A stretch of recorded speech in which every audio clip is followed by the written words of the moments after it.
Rahim. Assalamu alaikum wa rahmatullahi wa barakatuh. Peace and blessing be upon you all, dear viewers from all around the world. Welcome to another episode of Revert's World on Ahlul Bayt TV.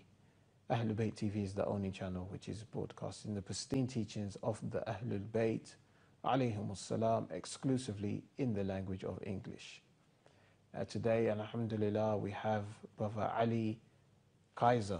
Is that correct? That's correct, yes. Kaiser with us, a brother who will be sharing with us his very interesting account of his journey to Al-Islam and the madhab of the Ahlul Bayt alayhim salam as well.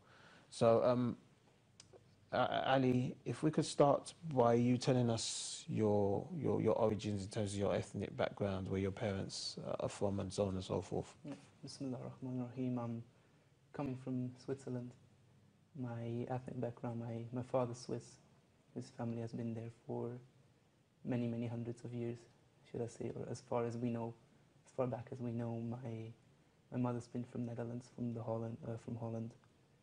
So, yeah, European Okay. ethnical background. Yeah. Okay, and in terms of your religious upbringing, I mean, were you brought up as an atheist, agnostic, Christian?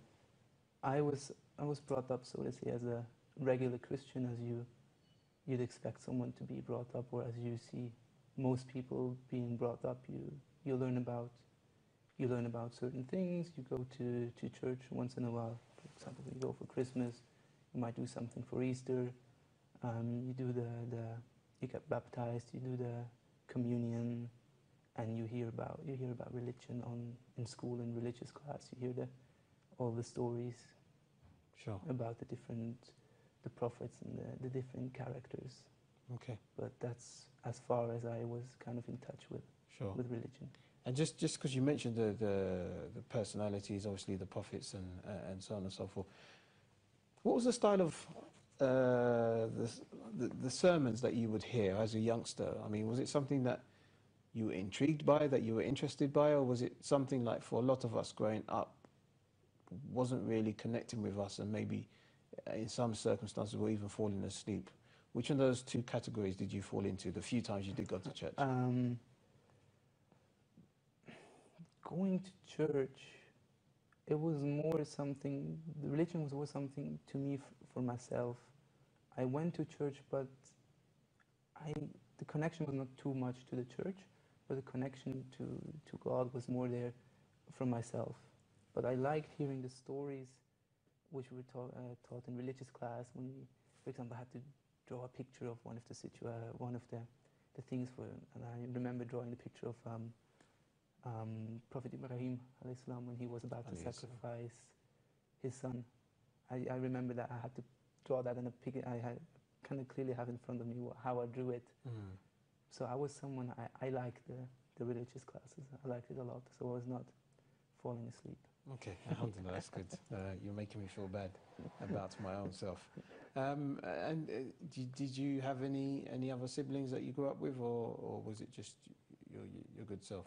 Yeah, well, my parents, mashallah. And of course your parents, of course. But I'm an only child. Okay. I'm an only child. Okay. And how much of a religious influence did your parents have on you? Because you said that you quite enjoyed hearing the biblical stories from, I guess, the Old Testament as well as the New Testament.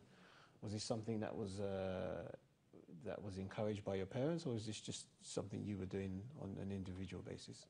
I think it was encouraged by them, because they gave me the opportunity to do those, for example, the communion and the thing you do when you're a little bit older.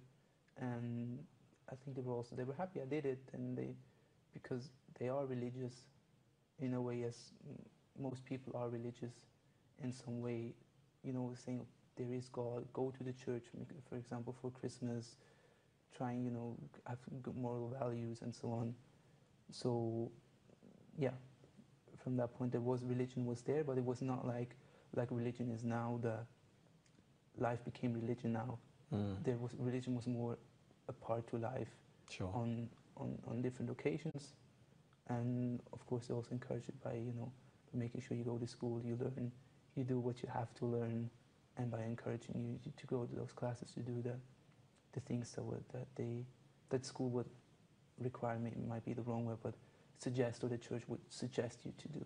Sure. But in a open, not strict way, but in an open, more in a feel free to do it way than in terms of you have to do it and Okay. force it on So you. it wasn't So it wasn't enforced, but No.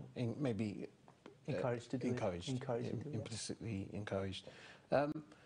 As a youngster, I mean, a lot of people that I speak to on this show seem to, well, not always, but for some, they can always they can always remember a particular incident in their past or a number of occasions in their past where they either communicated with Allah or God, or they had some dreams, or or just generally they would kneel down and make a quick prayer before going to bed. I mean, what was it like for you? I mean, you spoke about the drawings and enjoying the stories, but were you able to develop a one-on-one relationship with your Maker?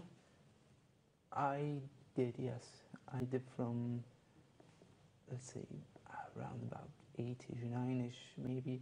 I started to pray like the way I knew it. Like I folded my hands and then, for example, before going to bed or when I was in bed, or I just prayed for good health, for good tidings for my parents. Sometimes on the street when I saw someone I felt sorry for, or I thought that might be in need of something, or that might be in need of some compassion, I was like, oh, yes, dear God, please give him a happy life, a good family, make that he's well off, and so on. And so the connection was there, I think, from quite an early age of being aware of things. Sure. And did you ever, as again, some of us did as youngsters, did you ever, I don't know, pray for a new pair of shoes or something materialistic, like, I don't know, a big toy, or were you looking for more metaphysical rewards? Good question. I think I was looking for the metaphysical, so to say, from quite an early age. I ask myself quite often why I'm here, what's the purpose. But I also prayed for material things like, for example, in school when you went to gym class, oh God, please let me score a goal. I haven't scored a goal in a long time. Things like that. Wow. Yeah. Okay, that's interesting. You said you're from a Catholic background, I believe. Yes, exactly. Right. Tell me I mean, is it the crucifix sign? I don't know if I'm doing it correctly, because I was from a Protestant background. Yeah. But did you used to do that? I used to do that. Yes. Okay. For example, because I played ice hockey, for example, quite a long time of my life. I did that, for example, a lot of time, or for many years before I entered the ice. Every time I did this, yes. Of course, upon entering the church, I did it, yes. And the significance is what? Is it like a declaration of your faith, or what? It's good. It's a good way of saying it. It was a declaration of faith. It was not like, of course, I said Father, Son, and Holy Spirit, but to me, it never was three things. Of course, you heard people talking about the Trinity. You heard people talking about the Prophet Jesus Islam being Son of God, and so on. Yeah, I said that kind of myself because we were taught to, but when I prayed, I was not praying to Jesus, to me it was always kind of the connection with the Creator Himself, and not with, and also the sign, doing the sign. It was, as you said, a symbol of faith, but not for the Trinity or something like that. No. Sure. So you didn't see Jesus, peace and blessing be upon him, to be who your prayers should be directed to? No, when I entered the church, I bowed down before the cross, because the cross hangs in every church, of like course. right in front you can't of you. Miss it, yeah. Exactly, but no, it was, as far as I remember, I never directed my prayers towards him. To me, he was like, he was a prophet. He was the figure the religion was based on. Sure. But God was way beyond. Interesting. Yeah, I can definitely relate to that. You mentioned how you started of your own volition becoming quite religious, thinking of metaphysical matters at a very young age, pre-teen years even, which is arguably quite young, which obviously is a good thing. However, you would have sooner or later become a teenager, and there must have been social pressures, peer pressures around you that would have meant that you would have eventually done some things which now, obviously, as a Muslim, we would frown upon, whether that be, I don't know, drugs or alcohol or whatever, women. I mean, did these things affect you? Not for a long time, unfortunately, or of course, however, from whichever point of view you want to see it in this society, at some point it did, but I would place the barrier there at around 18 to 20 that I kind of surrendered.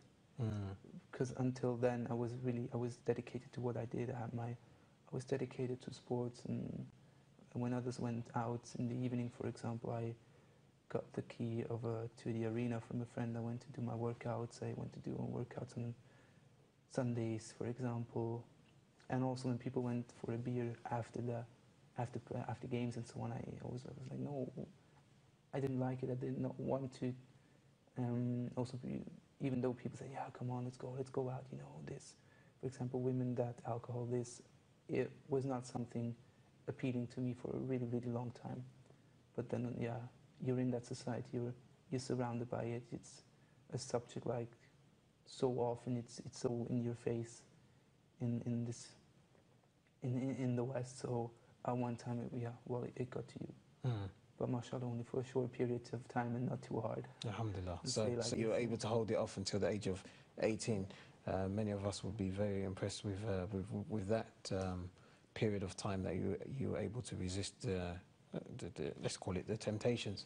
But what was the underlying reason why you were able to hold back for so long? Was it because of the fact that you were conscious about sports, or was it because you had this religious conviction, or maybe was it just a combination of the two?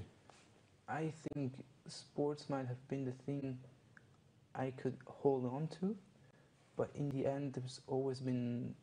I've read a lot of books. Like as soon as I finished one, I would start another one on spiritual matters.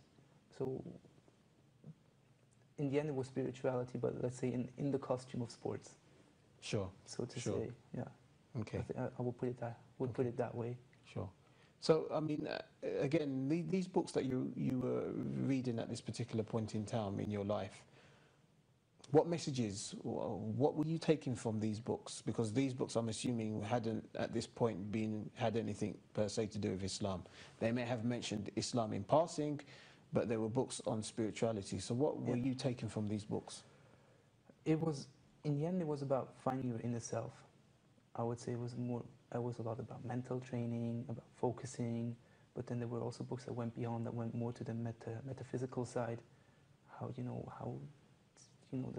how everything works and so on and so on. So, and there was also books about prayer, how prayer should come from the inside. So it was not really Christian books. It was more, of course, it was based on a Christian society, but it was more to the metaphysical, spiritual side, and more, let's say, maybe New Age, but not too New Age, not what you know from like religion, Christianity itself, but like taking it a little bit to a more spiritual side. Sure. And did you? I was going to say fall into the trap, but that may be slightly unkind. But did you go along the path that a lot of Westerners tend to do when they're looking into spirituality, in terms of maybe looking into religion like Hinduism or Buddhism or Taoism? Yeah. In the end, I have to say there always was the guideline of a divine religion underneath it. Even though I was looking for, I always continue my search, so to say. But I ended up reading a lot about Buddhism because of the warrior background they have with the samurai and everything, because it related a lot to the sports again. Sure. But I ended up there. I also tried to meditate, or I even meditated, let's say, once a day, and tried to do more meditations than just once a day. So I ended up in the end there, but still, it was to me a divine thing in as far as I thought that the word Buddha, even though I knew it was a figure, but when I said, for example, doing something wrong, or God, Buddha, Allah, please forgive me, Buddha for me was just the word God, East Asians, Buddha, Allah, you said. Exactly. Because I didn't know how to call him, right? Because I thought, okay, Muslims call him Allah, we in the West, we call him God, in the East, they call him Buddha. So it was always the thing beyond. Sure. But I did not find the path beyond what the books were telling me. Sure. So you got 2 out of 3, right? Allah, God. Maybe Yeah, exactly. Buddha was exactly. slightly contentious. Exactly. Although obviously I'm sure you're aware that well, there are some theories that he was actually a prophet, and maybe his teachings have somehow been deviated later. That's one theory that I've come across in the past. Your very first encounter with Islam, again, you may have come across it in passing in the books you're reading, but I mean, did you ever come across anybody who spoke about Islam at all? No, I actually didn't. One thing in the book that you're mentioning now, I read one of those books about this more spiritual side, was that one of those authors said that the Muslims say that the Christians are on the right path, but haven't taken the next step yet. And I always use that in a debate when I was talking to someone, when it was about religions. I kind of supported the Muslims in that way, and then, but I never got to encounter someone until 1.5 years back from now. I mean, how does that play in terms of, you obviously must have been exposed to the media, and I can only assume that, not always of course, but the portrayal of Islam in Switzerland cannot be good, at least not all the time. The majority of the time it would be negative. So surely you must have had a negative image of Islam, no? I would say yes and no. Of course, you read, unfortunately, what you read about, for example, what happened on 9/11. You built up your anger against those people, just simply because you don't know how to differentiate between the people who, for example, did those attacks and what Islam truly is. So yes, there kind of was like I was influenced by the negative image portrayed by the Western media. I would say so, yes. Okay.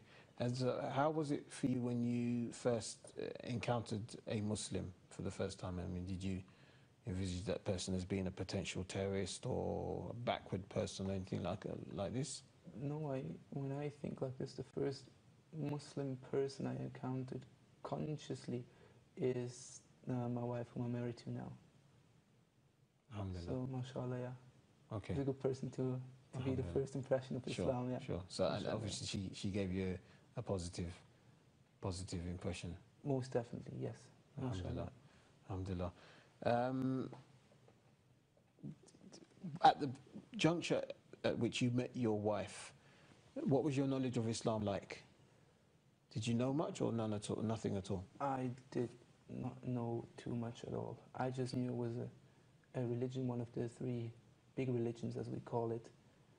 To me, as I said earlier, it was like the religion of the Middle East, whereas Christianity is the religion of the West. So to say, there was not, I didn't know too much about it, but it was like all kind of in search of the same thing. Sure. So to say, yeah. Sure.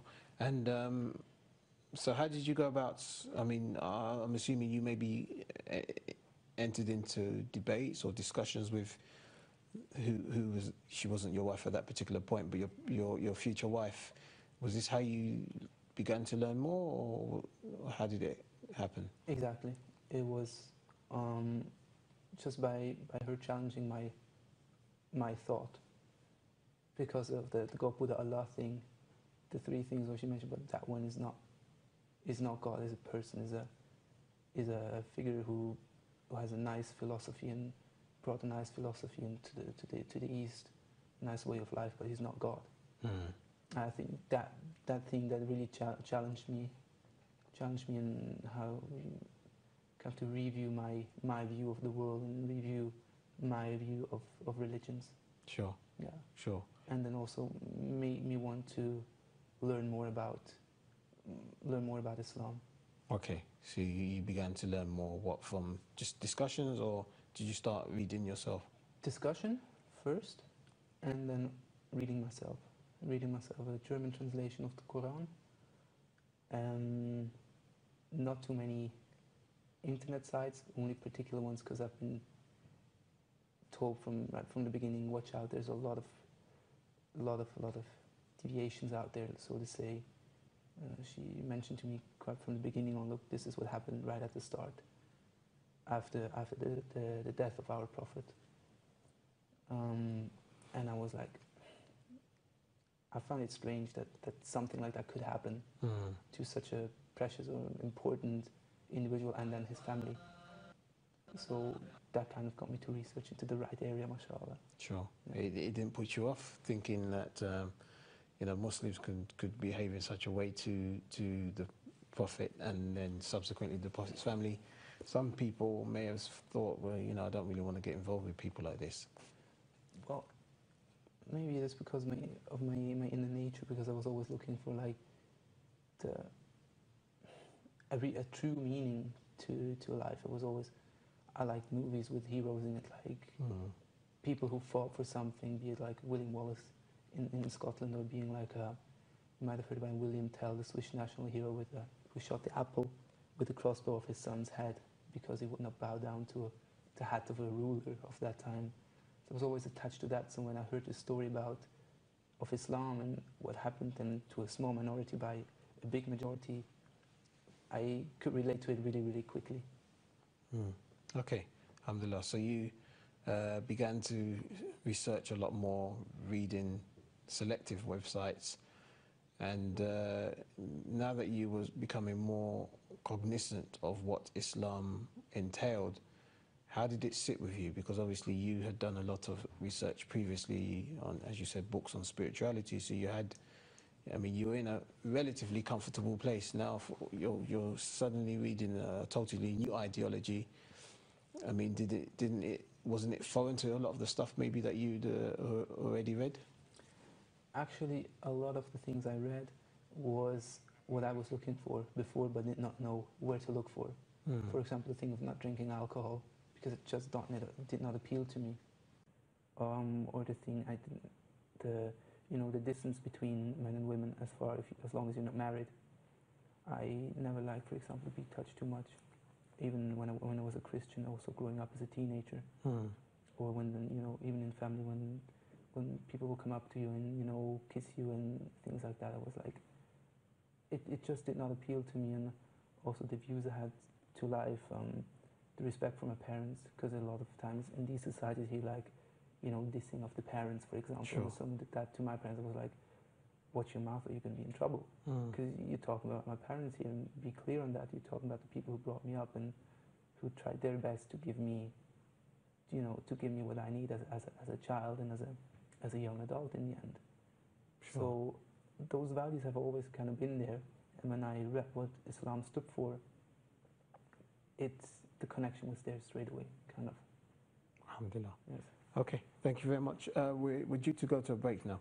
When we come back, we can talk a bit more about your life after, or as you decided to revert to Islam, and then afterwards. And I'm quite interested to know what life is like for a revert Muslim, follower of the Ahlul Bayt in Switzerland as well. So I look forward to that. Make sure you join us when we come back after this short break, inshallah. Assalamu alaikum.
The Zara Trust is a respected and officially registered charity with its headquarters in the United Kingdom. The Zara Trust is currently the only charitable endowment that produces quality Islamic educational programs for children and adults in various languages. These are widely distributed to many Shia and non-political satellite channels for your benefit. The Zara Trust is also working on humanitarian projects globally. In Iraq to help support widows and sponsor orphans. In Afghanistan to build schools for children. In Iran, food aid distribution. And in Pakistan to rebuild the lives of those affected by catastrophic flooding through building houses and replacing lost cattle. The Trust set up a houser for Western students in the holy city of Najaf and is currently accepting applicants for next year. Set up a monthly donation now to help change people's lives. You can set up your donation to the account information on your screen or go to our website at www.zaratrust.com and help make a difference today.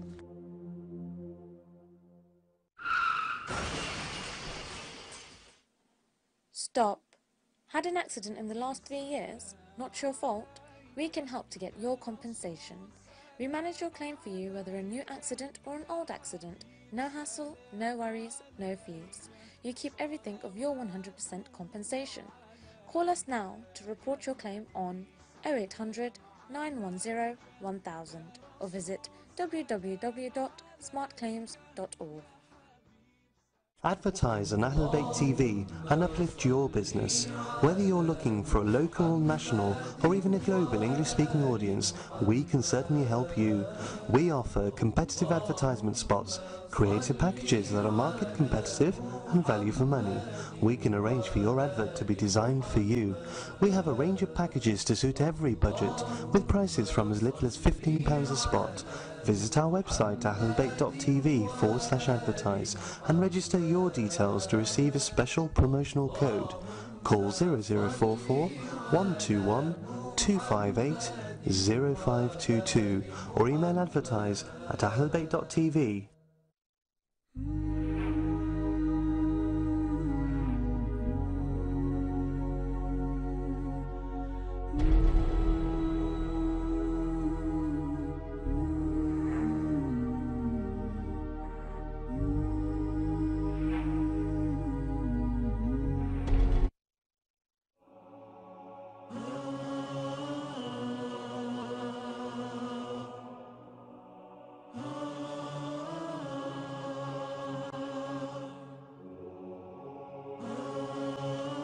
Assalamu alaikum, welcome back to Rivet's World on Ahlul Bayt TV with myself, Abdurrahman Shukoya, and our guest today, Ali Kaiser, a brother from Switzerland who is sharing with us his journey to Al-Islam and the madhab of the Ahlul Bayt, peace and blessings be upon them. Prior to the break, Brother Ali, you mentioned how you came across a Quran in German. Yes, exactly. And you started to read it, but I also know that you said that you came across some CDs in German as well. Exactly. I want to know what your experience was like when you first encountered either the reading or the audio of the Quran for the first time, because obviously you had prior knowledge of these prophets, these personalities, these divine personalities sent by God, glorified and exalted. And now you're able to access them, but from, if you like, a different mindset, a different ideology, but recognizes all of these none the same. I mean, how was it for you when you came across the Quran and just generally the Quran, but also these personalities that you had information about prior to reading the Quran? It was as you said, a translation of the Quran in German, and a CD, an audio CD where someone just spoke the translation of the Quran in German.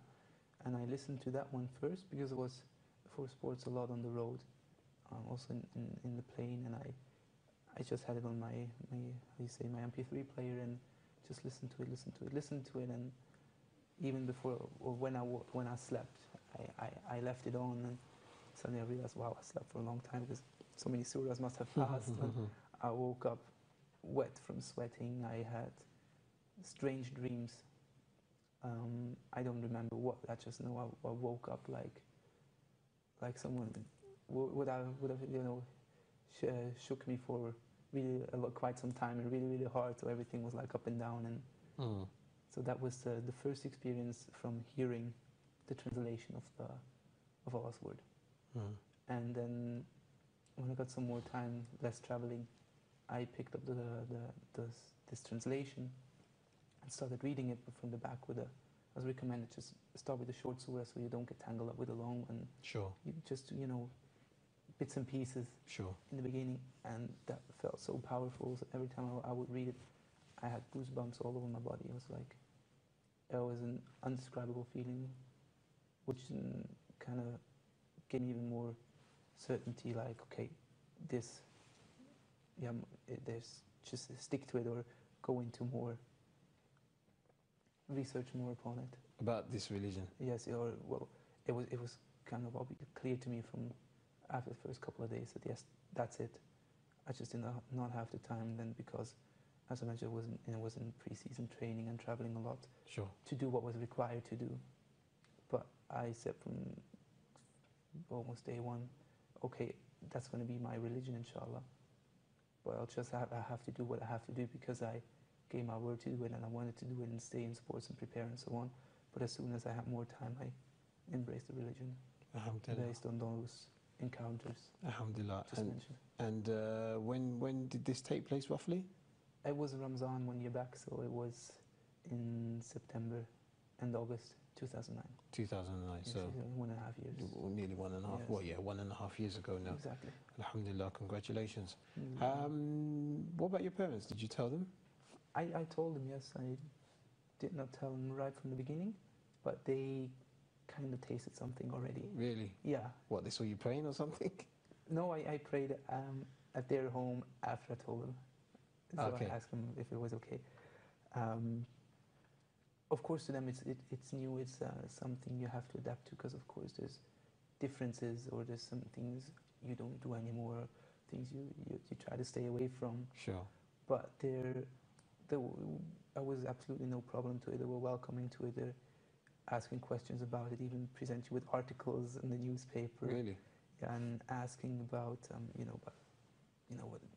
saying, but they write this and this and that, and then you have to say, yeah, look, don't believe too much what they write, because they might be against it. But all in all, they were okay with it and supportive in a way. Yes. Alhamdulillah. Mashallah. And how has it been since it's been 18 months, as we said? How's it been? Because I'm assuming when you reverted, most of that time has now been spent back in Switzerland as opposed to Canada. Exactly. Is that correct? Yeah, exactly. I mean, what's it like being a revert Muslim in Switzerland? My experiences, mashallah, so far have been good. Of course, you yourself have to change a lot. You have to get rid of a lot of customs and adapt new customs, as much as, for example, clean, what's purity, how to lead a clean life, and so on. But overall in Switzerland, it's for what I've encountered, it's been good. For example, my employers, whom I've worked for in the past 2 years, they allow me to do my prayers. For example, I work in a separate room. They're like interested in why and how, and let's sit down and talk about it when we have a meeting, kind of to see where we're at work-wise. We spent a lot of time on speaking about religion, because one of my employers, actually both of them, my bosses, they are pretty religious Christians. Right. So we spend a lot of time in discussion, actually. Right. So from that point of view, for myself, it's been really, mashallah, easy.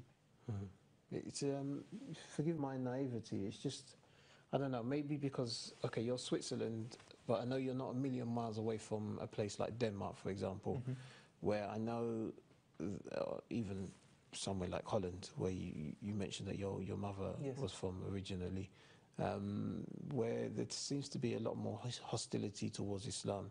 I mean, has this hostility not affected Switzerland? One big thing that was on about 1 year back was the Minaret initiative. I think that went around the globe almost. That's right, yeah.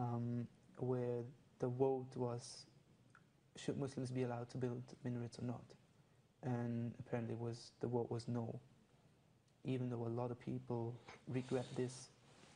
Also the religious council, for example, of Switzerland, where the Jews, the Christians and the Muslims are represented all by three persons they regretted, and they feel sorry for not being active enough to enter the debate and saying what should have been said to allow it. Hostility, there's always people hostile in the end. I don't think it's too hostile, but it's also not too pro. It is a small country, a small country, Christian country, quite some Muslims, but people just don't know too much about it. So you hear the odd commentary about something when you listen, or when you read, and when people comment on about what they read in newspapers. So yeah, not too hostile, but also not. There needs a lot to be done to display a good picture of Islam and what it really stands for, as opposed to what those paintings that people in Denmark did. Sure. Or the hostility in the Netherlands. Sure. Alhamdulillah, you have a beautiful command of the English language, but I know that German's your first language. Exactly, yes. So my assumption would be that if you had a choice between reading something in German or English, you would probably choose German. Exactly, yes. Therefore, my next question is in terms of material, not just for yourself, but just in terms of, further propagation in Switzerland. How much material do you have in the German language, especially about the teachers of the Ahlul Bayt? Yeah. Well, we bring our books, a lot of books from London, because mashallah, there's a lot of books here. In Switzerland, there's a big in Germany, there's a big center in Hamburg. Okay. That has quite a good online library where you can order books with really good books, also translation of some, for example, Ali Shariati or Grand Ayatollah Motahari. So also really deep works. Translated into German. Translated into German, exactly. So there's good material out there, but of course it's not even close to what you have in English. Sure. It's not even close. Sure. So I guess the majority of your reading is in English then? Well, now that I know that there's the big center in Hamburg, we order quite some books from there, but still we bring books home from London every time we visit family here, because you just have much more. Sure. Much more here. Yes. Sure. Obviously, that's an area that needs to be looked at. What about whereabouts do you live in Switzerland? In Zurich. In Zurich. Zurich, biggest city for them. Sure. And do you have centres nearby? Islamic centres nearby? When you go online, we try to find something for Muharram when you're back. When you go online, you find the Sunni mosques. And there are quite a lot of them. In the city area of Zurich, there are quite a lot of Sunni mosques. But when you go online to find a Shia mosque, it's really difficult. For example, if you look online, the first thing about is the opinion of the Wahhabis on the Shia, which is not aggressive, it's sort of politically correct. And the second thing is on a chat forum, is there a Shia mosque in Switzerland? And there's no reply to it. So that kind of shows you the exposure is not too big. But then on further research, we found a really beautifully done Lebanese mosque just on the border of Zurich. And on top of that, an Iranian mosque. Wow. And then going from there, I got to know there's one in Bern, there's one in Geneva, there's one in Lucerne. But you have to research more. Sure. Or you have to know it. Sure. To find those places. Sure. Yeah. I think it sounds quite difficult, but to be honest, in some ways it's a lot easier than it was back in the day, because when I first became a Muslim, there was no internet. So if you didn't know who to speak to, I mean, of course, in a place like London, it wasn't so much of an issue, but there are many people around the UK and other parts of the world who, just through luck or just by going into a bookshop and meeting with another brother, were able to find something. Now, you mentioned this particular building. You said there was a Lebanese centre, and above it an Iranian centre, and this is in Zurich, right? Right on the border, right outside. Sure. How does that work for somebody like you? I mean, I'm assuming, based on what we see in different parts of the world, that the Lebanese centre will have their programs in Arabic possibly, Mm-hmm. and the Iranian Center will have theirs in Persian. Exactly. And I'm assuming, since it's only been a year and a half, that you haven't quite grasped the No, command of the Arabic or the unfortunately Persian not. No. language. So, what do you do? Do you do what we used to do and just go and sit and don't necessarily understand what's going on? What we do is we listen to lectures online from London Okay. a lot because we're both, mashallah, quite solid in the English language, and because you have a really, really good speakers here, mashallah. But also we try to go there as much as we can, but the programs there are very, very limited because Islam is not so big. Also the funding is more difficult there there's, for example, there's no resident alim there. What they do is dua Kumail on Thursdays, then they pray in the congregation, and then the Friday prayers. There might be something on Tuesday in summers, might be not, but for example, there's no one who speaks on a regular basis, and also it's more like the prayer starts when there's enough people, Sure. which kind of shows you there's not too many people.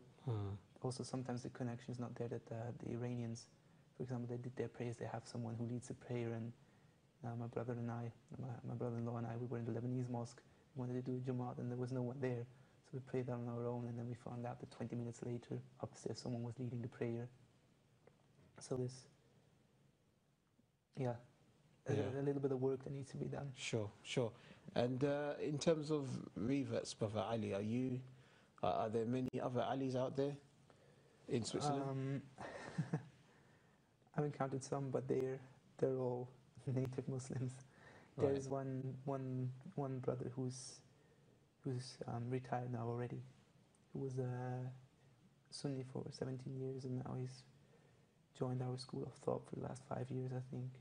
But he's the only revert I've encountered so far. Really? Yes. How do born Muslims in Switzerland, how do they treat you?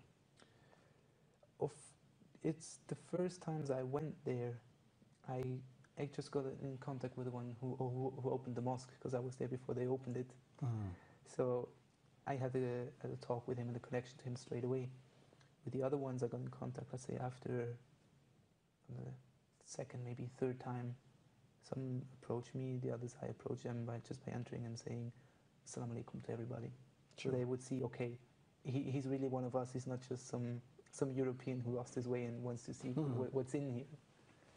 So, but because of maybe also the language barrier, it is more difficult, but when they see you coming on a regular basis, and they see you speaking to some brothers who they know, they come up to you and want to know, and they're going to want to share and want to know what you're about and so on.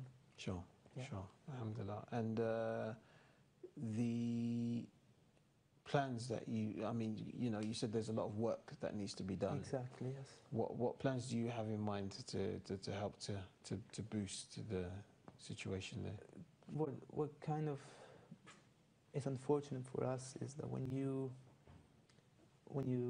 look at the media and who's in the media speaking for Islam, it's either a strong Wahhabi mosque in Switzerland, who's, let's say, those representatives who are all reverts as well, by the way. Really? Yes, studying Islamic sciences. I went into that class as well, just to see what Islam is portrayed like at university. And unfortunately, it's very much a science, like biologist to a biologist. And the Shia are wrong anyways. But then the 7th lecture, for example, started with a picture of the shrine of Imam Rida alayhi salam. So which kind of shows you the Shia are wrong, but then in the end, one lecture is all about Mamun and Imam Rida alayhi salam. So there's a lot of people don't know about the truth, so to say, and base their opinion upon what Islam critics write, what the other Islamic sects have to say, and there's no one of our school to represent them. And as I said, if you go online, we are not represented. We're not represented by a Swiss community who make sure all the Shias are united, who make sure if someone, for example, goes to travel to Switzerland, finds his mosque right away, in his area or his group right away, so he can go on a Friday or on a Thursday evening or whatever. So in terms of that, there's a lot of work to be done, also to make sure that the Muslims who are there kind of open up themselves and, you know, try to cross the barrier of language, Sure. which of course is a barrier because there's a lot of people who immigrated because of the war, for example, in Afghanistan and in Lebanon, which makes it difficult to, you know, to find their way into society. Okay. Yes. So you want to try and help them speak German, or bring them together under one umbrella? Inshallah, we'll try to bring them together under one umbrella first. Try to make sure everyone knows who is where and where's the centers and everything, which was difficult. I was really kind of came home 2 or 3 times, like head down, like, oh no, the people are not so pro for it, saying yes, we have to, but you know, we lack the people, we lack the motivation, because they're all doing their wajibat and they're doing their du'as there, but as I said, the exposure is not there. And Sure. I think it's important for our school as well, that people know what we say, what the true root of Islam is, so it doesn't get bashed all the time in the media. Sure. But now, mashallah, there's another brother who called me 1.5 weeks ago, who's been trying to tackle this issue for a long time as well. So we've decided now to give Sure. it another attempt. And mashallah, got the chance to speak to 2 Molanas here whilst in London about this issue, who've been very supportive to it and offered their help as well. And we try to, maybe anybody hears about this now in the German-speaking area who could be of help, be of support, any kind of support, people with experience, we're more than welcome to help to strengthen the point of the Shia in Switzerland. Inshallah. Hopefully, inshallah, when the funds are available, we'd love to come to Switzerland and maybe do a Inshallah. documentary over there, and Inshallah. you can Most show welcome. us around, and we can meet some of the brothers, Inshallah. and that will help, of course, to bring it home for our viewers as well. Inshallah. But as I was mentioning to you off air, make sure you start watching Ahlul Bayt TV as well, just so that you have some sort of connection. Although, alhamdulillah, by the sounds of things, you do have a small community there. And just finally, how is the situation between, say, you and the Sunni brothers and sisters in Switzerland? I know there are a lot more. There are, in terms of number, obviously, Yes. there's a lot more of them. But, I mean, do you ever go to pray with them? And if you do, is it good, bad? You know, how do they treat you? Are they welcoming? I've been working with a Sunni in my previous office, and we had some interesting discussions. It was respectful. We have a private friend who's a Sunni as well, and we talk. We go about, you know, the differences and so on, which is on a respectful basis. I first encountered actually when I went to our center, because as I mentioned, there's 2 centers on top of each other. On the ground floor, there's a Sunni mosque, and from the internet I just saw the address, so I just entered the first door I found, and I was for a Jummah prayer, and then everybody just came in and prayed on the floor. There was no stones there, and so I was kind of confused. So that was my first encounter with a Muslim center in Switzerland. Sure. Which was kind of funny. Yeah. Oh, you've not been back since? No, I always went upstairs. Of course, yeah, in the same building. Always went upstairs. That's right. But for me, there's not too much interaction. I don't see too much interaction between those centers. I realize there's some brothers from downstairs coming upstairs just because they missed the entrance, and then our brothers say, "You're most welcome. It's your mosque as well." Sure. And then they say, "Yeah, but it's not the Bosnian mosque, is it?" No, it's not. Oh yeah. So we go downstairs for the language. Right. Okay. That's Okay. kind of So the basically, encounters so it's on ethnic. Of course, it would be as well. Yes. according to schools of thought, but so it's pretty much predominantly a Bosnian center. Yes. Bosnian, Lebanese, Iranian. That's quite an interesting mix. With a lot of Afghani people, also Pakistani, some other strong Afghani bases there. On all 3 floors, or no, the Afghani people are strong with the Iranians. Okay, of course, Persian, yeah, of course, and they obviously follow the Ahlul Bayt. These. They actually have to mention them because they did a julus at the night before Ashura this year, downtown Zurich, escorted by 4 or 5 police cars. Okay. In rush hour, over the Bahnhofstrasse, which is one of the most expensive shopping streets in the world. Wow. And the police actually, mashallah, shut this down. How many people were there? Roughly 150 Okay. to 200, something like this. And is this something that's been going on for many a year? Actually,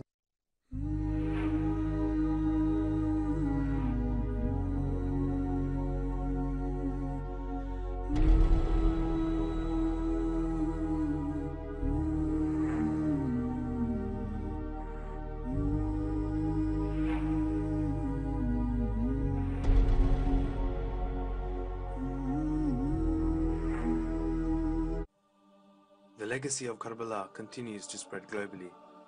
This year, Ahlul Bayt TV are seeking 1,000 donors to contribute £72 or $120. To support this cause and to help keep the legacy of Karbala spreading, call us today on 0203 355 1489 or visit www.ahlulbayt.tv. The Muharram Donation Drive. Together we strive.